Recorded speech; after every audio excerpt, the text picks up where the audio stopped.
welcome back to Sessions with Travel Academy. My name is Gaurav Kera. हम लोग बात कर रहे हैं अबाउट ट्रैवल टर्मिनोलॉजीज और अभी तक हमने काफ़ी सारी टर्म्स कवर कर ली हैं, बहुत सारी टर्म्स अभी आने भी वाली हैं।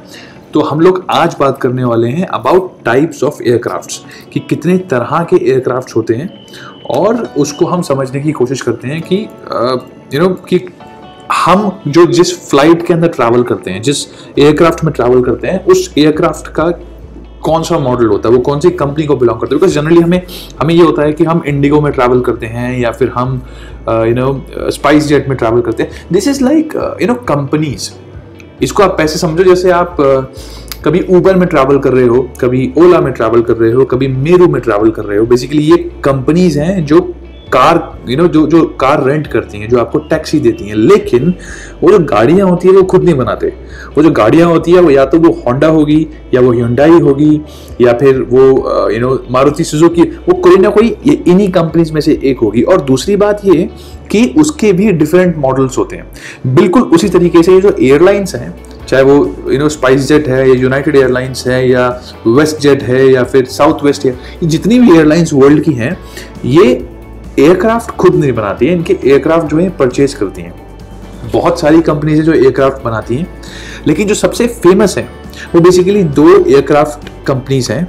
एक का नाम है बोइंग, एक का नाम है एयरबस।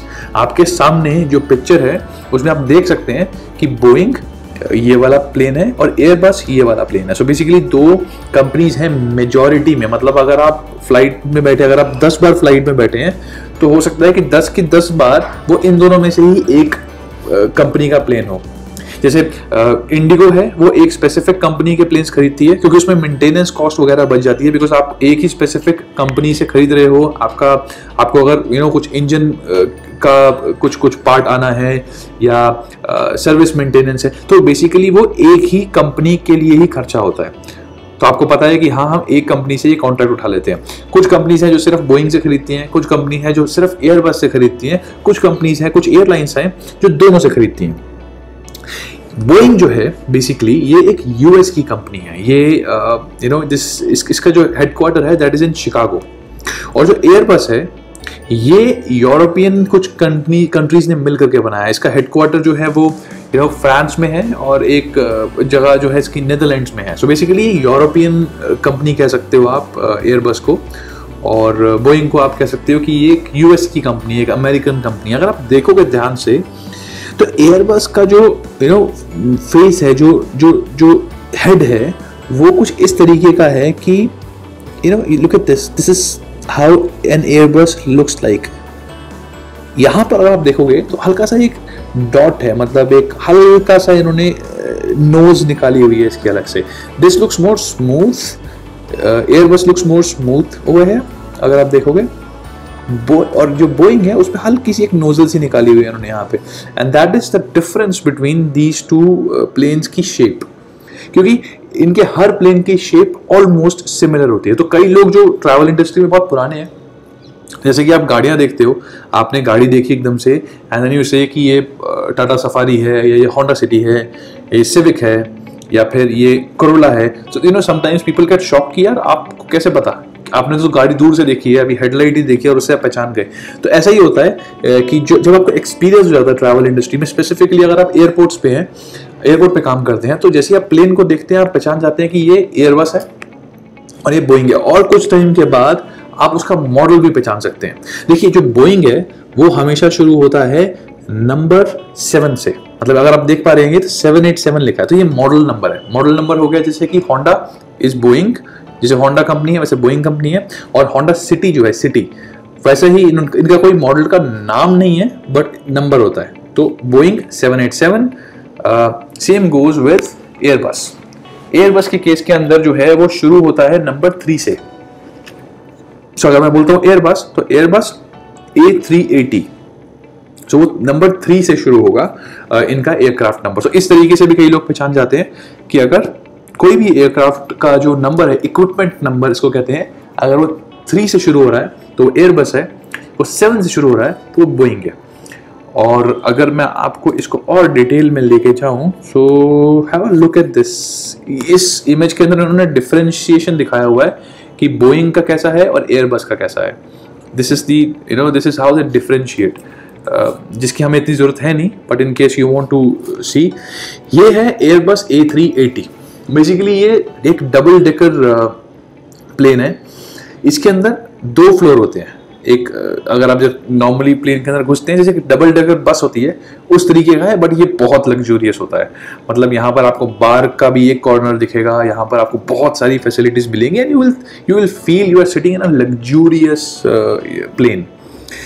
और अगर मैं आपको इसको बाहर से दिखाऊं तो बाहर से ये कुछ आपको इस तरीके से दिखाई देगा। लुक एट दिस, ये इसका नीचे वाला पार्ट है। ये क्वांटस एयरलाइन की फ्लाइट है। क्वांटस एयरलाइंस जो है ये ऑस्ट्रेलिया की एयरलाइन है।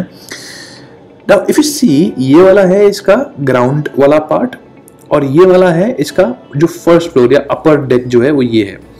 So this is kind of a luxurious journey that you would have. इसके अंदर बहुत सारे पैसेंजर आ सकते हैं। अप्रॉक्सीमेटली 500 से 600 के आसपास इसमें पैसेंजर बैठते हैं। और सब एयरलाइंस के पास ये फ्लाइट नहीं, दिस इज वेरी एक्सपेंसिव। और हर एयरपोर्ट पे ये उतर भी नहीं सकती है फ्लाइट। मतलब जब दिल्ली एयरपोर्ट पे ये उतरी थी, so one of my friend told me that because of the shock waves, जब ये लैंड किया तो इतना ज़बरदस्त शॉक वेव था कि कुछ शीशे टूट गए थे उस प्लेन के, उस एयरपोर्ट के। क्योंकि हमारा जो एयरपोर्ट था वो इतना एडवांस तरीके से तब डेवलप नहीं था। आज से काफ़ी साल पहले की बात है ये।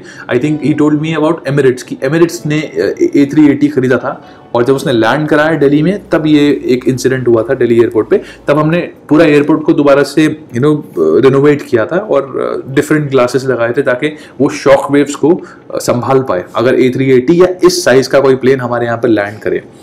So this is Airbus A380. When I was working with Air India, I remember वहाँ पर उन्होंने बोइंग खरीदे थे।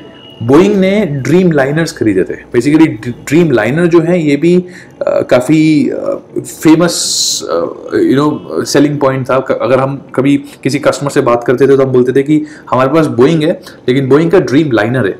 सो that was a selling point that we have. आप उसके फीचर्स देख सकते हो कि उसमें क्या क्या होता है ऑन गूगल कि तो बेसिकली हर कंपनी का, बोइंग हो गया या एयरबस हो गया, इन लोगों ने अपने अलग अलग तरह के प्लेन्स निकाले हैं, अलग अलग तरह के मॉडल्स निकाले हैं। डिफरेंट एयरलाइंस डिफरेंट मॉडल्स खरीदती है और उसको फिर वो कई बार अगर वो बहुत फेमस है या उसमें कुछ अलग कोई चीज़ होती है तो उसको वो सेल करते हैं, उसको एज अ सेलिंग पॉइंट रख के कि हमारे प्लेन में ये सब चीज़ें हैं। और जनरली प्लेन्स नॉर्मली होते हैं। अगर आप देखोगे, अगर आप कभी भी इंडिगो में जाओगे तो आपको एक ही तरह का प्लेन वहाँ पर दिखेगा। You will not see a lot of different categories of planes over there. Now ये हमारे पास एक फोटो है, ये बोइंग है और ये एयरबस है। जैसे मैंने आपको बोला, बोइंग जो है वो US का है, एयरबस जो है वो यूरोप का है। फ्रांस, नेदरलैंड्स वगैरह ने मिल करके इस प्लेन को बनाया। नाउ होता क्या है कि कई बार कुछ कस्टमर्स जो होते हैं जो फ्रीक्वेंटली ट्रैवल करते हैं, वो कई बार आपसे पूछेंगे कि मेरी जो फ्लाइट है वो एयरबस है या बोइंग है। And that is a time when you should know कि ये क्या है, इसका मतलब क्या है। सो बोइंग इज एन एयरक्राफ्ट और आप कह सकते हो इक्विपमेंट टाइप है, और एयरबस भी एक इक्विपमेंट टाइप है। And this is what we have in this topic.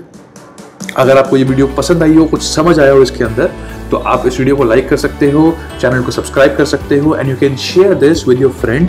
हम लोग ऐसे ही काफ़ी सारी ट्रैवल टर्मिनोलॉजीज वाली और डिफरेंट ट्रैवल की इन्फॉर्मेशन आपके पास इस चैनल के थ्रू, ट्रैवल अकेडमी के थ्रू लाते रहेंगे।